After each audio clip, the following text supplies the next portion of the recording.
देशातील तरुणांना उद्योगांच्या गरजेनुसार कौशल्य प्रशिक्षण देऊन रोजगारक्षम बनवण्याच्या उद्देशानं सुरू करण्यात आलेली प्रधानमंत्री कौशल्य विकास योजना अर्थात PMKVY गंभीर अनियमिततेमुळे चर्चेत आलेली आहे। भारताचे नियंत्रक आणि महालेखापाल यांनी अलीकडेच या संदर्भात सरकारवर कडक ताशेरे ओढल्यात। प्रसिद्ध झालेल्या कॅगच्या अहवालामध्ये योजनेच्या अंमलबजावणीमध्ये मोठ्या प्रमाणावरील गैरव्यवहार, अनेक त्रुटी आणि गोंधळ असल्याचं आढळून आलेलं आहे। या योजनेअंतर्गत लाभ घेतलेले 94% लाभार्थी प्रत्यक्षात अस्तित्वातच नसल्याचे ताशेरे कॅगच्या 2025च्या अहवालात ओढण्यात आले। त्यामुळे योजनेच्या नावाखाली 94% तरुणांना दिलेले कोट्यवधी गेले कुठे असा प्रश्न उपस्थित झालाय। पाहूयात या संदर्भातील आमचा खास रिपोर्ट।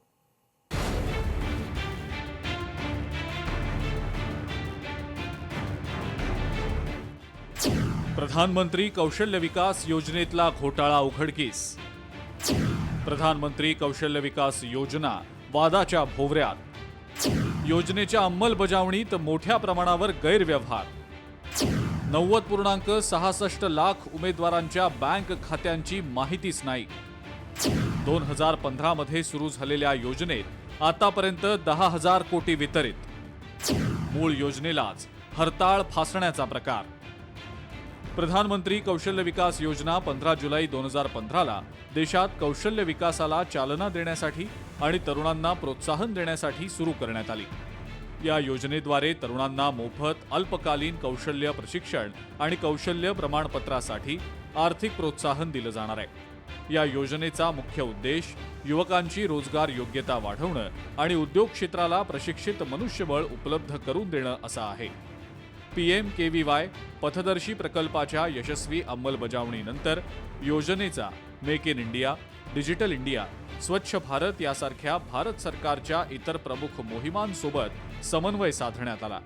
मात्र या योजनेत मोठ्या प्रमाणावर गैरव्यवहार आणि अनियमितता झाल्याचं कॅगच्या अहवालातून समोर आलंय। त्यामुळे योजनेच्या मूळ उद्देशालाच हरताळ फासला गेलाय।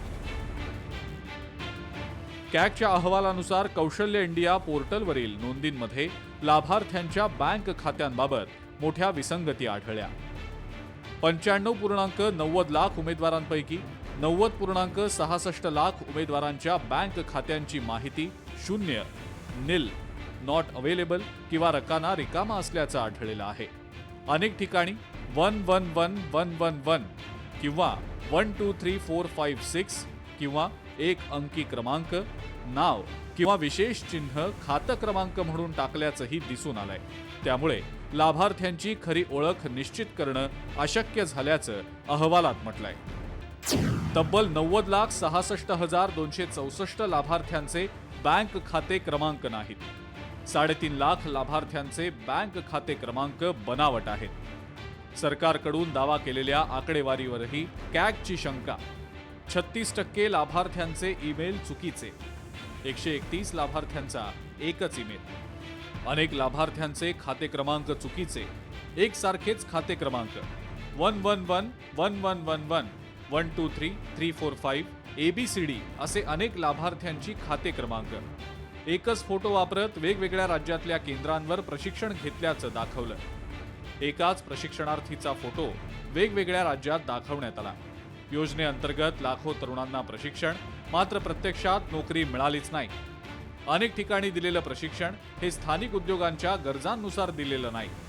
PMKVY योजनेतील गुणवत्ता नियंत्रण मजबूत करण्याच्या कॅगच्या सरकारला सूचना।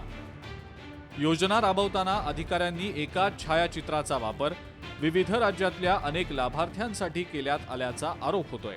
काही प्रशिक्षण केंद्र बंद असून सुद्धा त्यांच्या नावे नोंदी सुरू असल्याचंही आढळलं।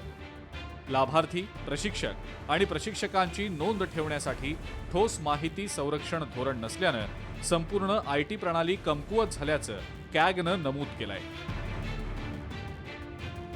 ऑनलाईन सर्वेक्षणात मोठ्या प्रमाणावर चुकीचे ईमेल ॲड्रेस दिले गेलेले आहेत। 10 लाख उमेदवारांचे ईमेल आयडीच लिहिलेले नाही आणि मिळालेल्या प्रतिसादांपैकी बहुतेक प्रतिसाद हे प्रशिक्षण भागीदार किंवा प्रशिक्षण केंद्रांकडून आल्याचं समोर आलेलं आहे।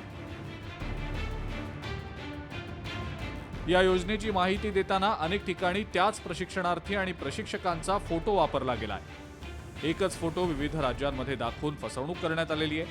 महाराष्ट्र आणि राजस्थानमधल्या फोटो त्याच व्यक्ती दिसतायत। तसंच अनेक अकाउंटमध्ये व्यवहार करताना तेच फोटो देण्यात आलेले आहेत. अधिकाऱ्यांनी केलेला बनाव हा एवढ्यावरच थांबलेला नाही, तर त्यांनी ज्या उमेदवारांचं स्वेच्छा प्रतिज्ञापत्र लिहून घेतलेलं आहे त्यावर एकच मजकूर आणि एकच सही, मात्र वेगवेगळ्या पानांवर वेगवेगळे फोटो वापरण्यात आले. या योजनेच्या नियमानुसार प्रत्येक प्रमाणित उमेदवाराला 500 रुपयांचा प्रोत्साहन भत्ता थेट बँक खात्यात मिळणं अपेक्षित होतं. मात्र या 34 लाखांहून अधिक गरीब तरुणांना अद्याप त्यांच्या हक्काचे पैसे मिळालेलेच नाही.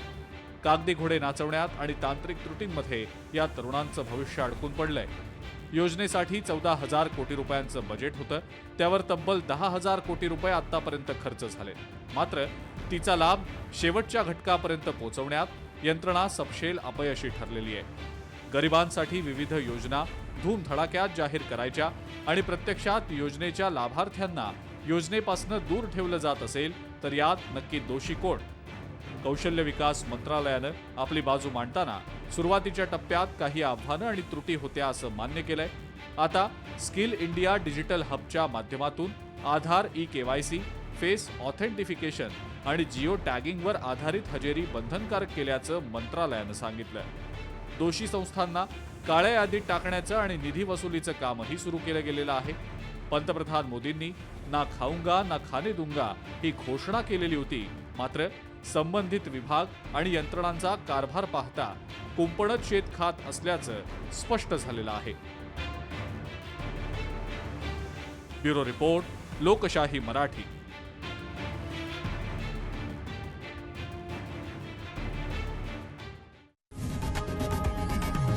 लोकशाही मराठी ऐका, पहा, जागरूक रहा.